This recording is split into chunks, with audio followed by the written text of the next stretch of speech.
I don't do hacks and I don't do trends and I don't do virality because by design, those are not things that you can repeat or predict. They're not consistent. So I build boring businesses. Some media buyers, for example, will just set it and forget it. They'll run ads for 2 weeks and they'll tell you that that's normal. If you don't know any better, you're going to be like, okay, I don't know. But if you actually take the time to learn, you're going to be like, no, that doesn't work for me. This isn't the right person to be running my business. Right. Absolutely. So you mentioned Last Click ROAS, and talk to me a little bit more about that, where, you mentioned media buyers many of them just focusing on that last click ROAS.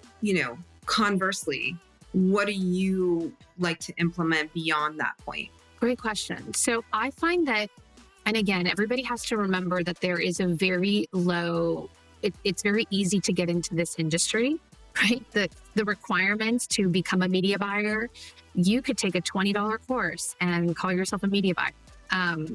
Most media buyers today, a lot of them really just understand the Meta UI and are really just focused on trying to get as many purchases as they can in Meta. And they actually think that high ROAS on Meta is great. Why I'm so passionate in general about e-commerce, because I really do think it's like the unfair advantage of this era. People don't realize it would have been inconceivable one generation ago to be living in a country, earning your income in another country, working on building and growing and launching businesses in another continent, right? And then 7 to 10 hours ahead of my clients and some of the businesses that I work with and I serve. But it's advantageous. Totally. Because e-commerce is open 24 hours a day. So I have eyes on the business while they're sleeping. By the time they wake up, I understand what's happening, what needs to be actioned upon. So I also think it's helped me be, in general, more effective at what I do. 100%. It's hard, like you're able to do all this back end work without the constant notifications and interruption. You can hyper focus when everyone's sleeping. And also when it comes to ads, and correct me if I'm wrong, but especially if your target customers in the US, a lot of conversions happen in the mornings and the evenings, not sort of in the middle of the day as much. Yeah, I think it depends on the business. I think that different businesses have different peaks in terms of ads. Some are really successful or they drive more on the weekends. Some have a midday boost and also that shifts over time as their audiences grow. But in general, the ecosystems that I build for e-commerce are global. So, when I think of the team of specialists that I tap into for a lot of the businesses, my media buyer is in Brazil. Another one is in North Macedonia. I have a CRO in Portugal. I have, my DA is in the Philippines. If a flower doesn't bloom, you don't blame the flower, you blame the environment. You've got to think about the soil, the water, the sunshine, right? There's all of these different components, and e-commerce is the exact same way. You have to be looking at the entire ecosystem and whether or not it's set up to grow and scale. Absolutely. Yes to all of that. When I'm working with our founders, there's so many different factors, right? And to look at it, to make changes and improvements on that ultimately impact, sometimes you have to go 5 steps back in order to go 10 steps forward.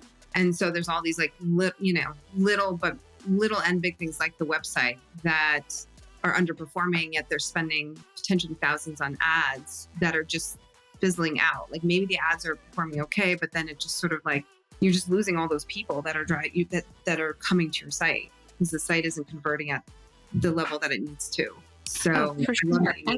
And also sometimes it's that the ecosystem is so disconnected. Part of the beauty of e-commerce, one of the strengths of e-commerce is also one of the weaknesses. The strength is that you have specialists and subspecialists that are really good at their one puzzle. That is really great because you have incredible experts. You need to know enough to be dangerous. You need to know enough to ask the right questions. You cannot put the future of your business in the hands of other people and abdicate your responsibility and your power, because you're not going to like where you end up. And again, it's not necessarily their fault. The industry is so fragmented. It is an industry of specialists and subspecialists. But if you, as the owner and business owner, are not the generalist, then you have one of two options. You either need to invest a lot of money in somebody that is, and or you need to take the steps necessary to become that person in your business. Absolutely. Absolutely. I always say, like, until you hit a certain level, you have to know how to do it yourself so that A, you know how to delegate most effectively. But B, you also know how to course correct. You also know how to, make sure that things are actually working the way they need to be.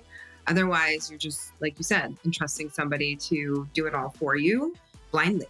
Yeah. And I'll take it a step further. One of the things that I tell founders and owners all the time is, don't you even try to run your own meta ads. You cannot compete with a ninja who does this all day long that only does this. You will not be successful.